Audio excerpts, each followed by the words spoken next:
And now we come to the final deserving.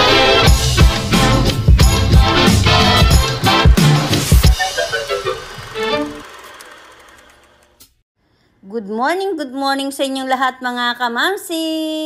Simulan natin sa pagluluto ang umaga natin mga kumare ko. Naglagay na ako dyan ng oil. And then, magigisa na naman tayo. Walang kasawaan na pagigisa to mga kamamsi. Nilagay ko na yung 4 cloves of garlic. Isutay-sutay lang natin yan. At siguradong magugustuhan nyo yung recipe kong ito ngayon. And then, by the way, naghimay ako dyan ng 10 piraso na hipon. Pinakuluan ko na po kasi yan kagabi and then binalatan ko ngayon. So, ayan na mga kamamsi. Naglagay na rin ako ng isang sibuyas at nilagay na rin natin yung ating pinakadulo ng ating sibuyas dahunan. So, nilagay na rin natin yung ating bell pepper na 1 piraso. Bali, ginayat-gayat ko po yan ng maliliit mga kamamsi. And then, ilagay na rin natin yung pinakadulo ng sibuyas dahunan. Hindi ko po nilahat para gagamitin pa po natin yan mamaya.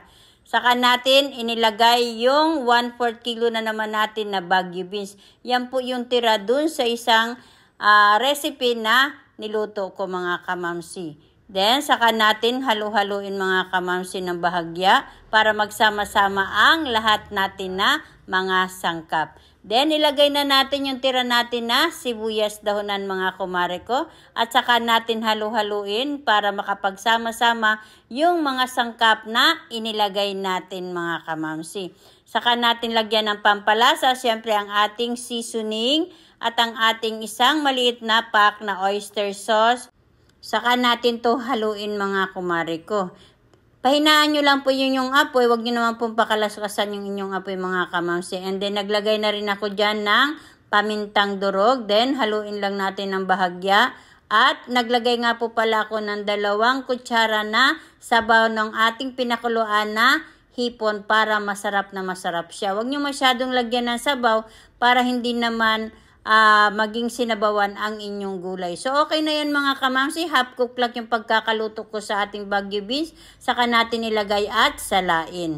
Then, kumuha ako ng 1 pack dyan na medium size na lumpia wrapper. And then, pinaghiwa-hiwalay ko lang yan mga kumare ko. So, ayan, magbalot na tayo. And by the way, gagamit ako ng tubig na pandikit lang nasa pinakadulo ng ating lumpia wrapper. Kumuha ko ng 1 kutsara dyan na inilagay ko sa ating lumpia wrapper at saka balutin lang natin ng ganito mga kamamsi. I-fold nyo lang yan and then i-fold nyo naman yung magkabilang dulo and then i-roll nyo lang yan. So napakadali lang yan mga kamamsi na ibalot yung ating gagawin na lumpia na vegetables. So ayan mga kamamsi, finold ko na lang dyan yan and then i-roll ko lang. And then, by the way, dinoble ko po yan ng balot kasi nakikita pa yung gulay which is baka pasukin ng oil masyado. So, kumuha ko ng 1 lumpia wrapper uli at saka natin uli balutin para masarap at crispy siya kapag niluto natin. So, ayan mga kamamsi, then nilagyan ko lang siya ng tubig sa mga tabihan. And then, para dumikit yan. Then, roll lang. Then, ayan na mga kamamsi, ganyan lang kadali gumawa ng lumpiang vegetables. Pero, bali 12 pieces ang nagawa ko dyan. Nag-prepare na nga pala ako ng oil. Pinainit ko na yan. And then, priprituhin natin yung 5 piraso lamang. At yung 7 piraso ay ilalagay ko sa ref kasi hindi naman namin kayang ubusin. Then, baligtarin nyo lamang at lutuin nyo siya sa medium heat na apoy. So, ayan na mga kamamsi, luto na ang ating lumpiang gulay. O, diba? Ang sarap mga kamamsi. Ilalagay ko sa comment section ang ingredients ng ating sausawan.